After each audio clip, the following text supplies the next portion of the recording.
John chapter 7. We're on chapter 7. Got quite a ways to go before we get to the end of John.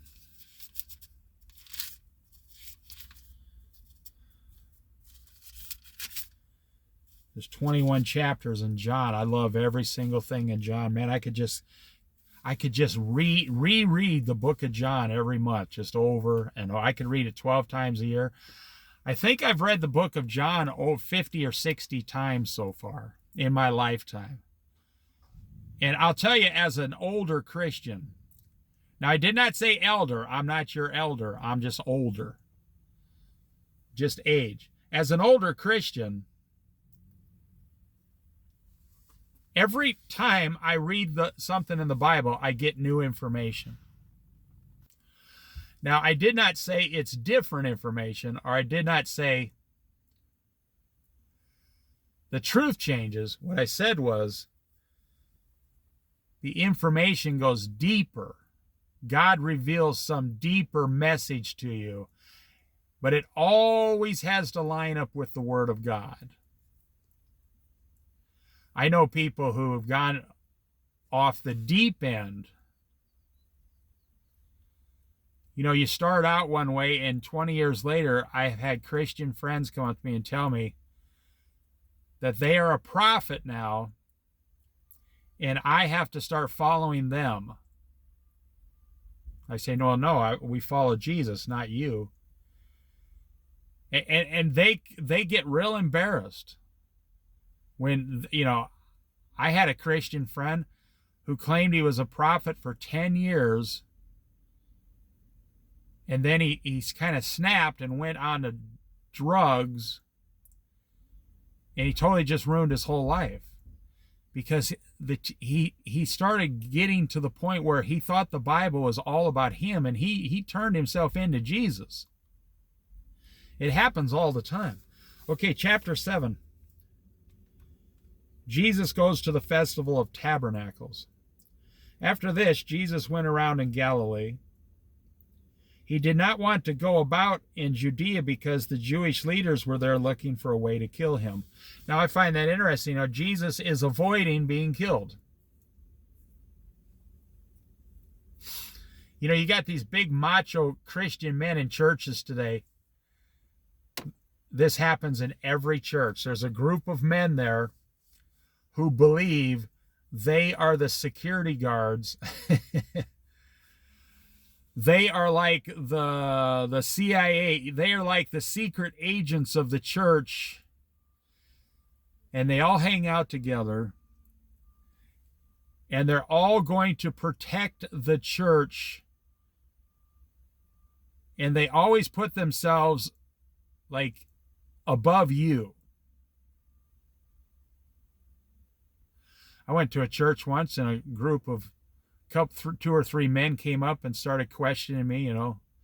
Now, this was a long time ago. This was like 25 years ago. Who was I? Was I a Christian? They gave me a test. And then they told me exactly where to sit. Well, I listened to about half of it, and then I got up and I pretended I had to go to the bathroom, and I walked out to my car and drove away. And this was a really good Christian church full of thousands of Christians, but the people running the church were completely out of control, and that pastor was on the national news for eventually having gay sex with a male prostitute. And they had to transfer him to another state. And I was in that church one time, only for half of us, and I could tell right away, I need to get out of here because these people are going to try to control every move I make when I walk right in the front door. I mean, if I wasn't in a church, if I was in a bar, I would have felt threatened. I might have started punching them in the stomach and running out. Because, I mean, that's how threatening they were. And that's what I'm saying, you see. These Jewish leaders are looking for a way to kill Jesus. Now, I want to touch on this a little bit. You say, oh, that's it. No, listen now. Jesus Christ himself went to a church, and the people in charge of the church were looking for a way to kill him. So I'm telling you, I've been in churches before where a group of men come out and they want to like put a lasso around you and tie you up and hog tie you until you pass the test of questions they have. And they want you, and I'm telling you, it's just like Jesus said. You walk into a church, and some of these churches today, they're so, especially down south, they're so wound up that they got $1 billion in this church. And you walk in, and 3 people walk up and start controlling every move you make. And they're searching you literally for weapons, or they're looking up and down you, and they're trying to shake your hand. They're trying to find out. There's very few. Well, I heard a story lately from a preacher. There's like 3,000 people in this church. And this was back when hippies were real hippies. And this hippie walked in sandals. I mean, he kind of looked like Jesus. Long hair, smelled, clothes. And there was no place in the church to sit, and nobody came to offer him a seat. So he went all the way to the front of the church and sat down on the floor cross-legged to listen to the preacher. And the whole church was almost like a gas. Now, I grew up in Catholic church where, 50% of the people wear a suit and a tie to church. And if you'd show up in blue jeans in a Catholic church back in the 60s and 70s, they'd look at you crazy. And so it's interesting. So there was an old man in the back of this church, and he saw the young hippie. He was like an 80-year-old man. And he was one of the elders of the church. He gets up, walks all the way to the front of the church, and everyone's thinking, good, one of the elders is going to get this smelly old hippie out of here, because we don't allow that around here. We're Christians. We don't accept people like that. That's pretty crazy, huh? So the old man walked all the way up to the hippie sitting on the floor, shook his hand, and sat down on the floor cross-legged with him to listen to the sermon, and invited him to the church and asked if he needed any help.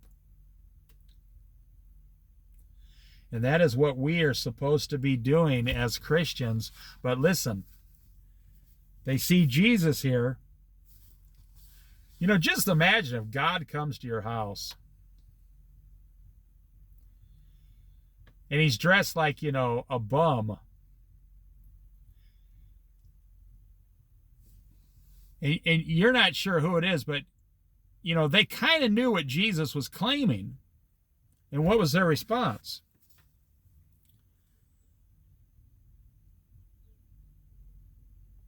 The Jewish leaders there were looking for a way to kill Jesus. Can you imagine what was in their heart? Can you imagine what was in their hearts if they were... you got to have so much hate in your heart that you're actually making plans on paper to how we, are in secret talking to your fellow Jewish leaders. How are we going to kill Jesus? Who are we going to get to kill Jesus? How are we going to kill Jesus? What kind of plans are you making today? Is your heart so full of hate towards your fellow Christians? You think you're God's, assassin? That's what Paul the Apostle thought. The things I'm talking about are not abnormal. Paul the Apostle thought he was God's assassin. He was God's hitman. He went around killing Christians or having them killed. He was rounding them up. Oh, yeah. So the things that happen in Jesus are happening today. What if the government changes within 8 to 10 years and they come down and start looking for ways to kill you, a believing Christian?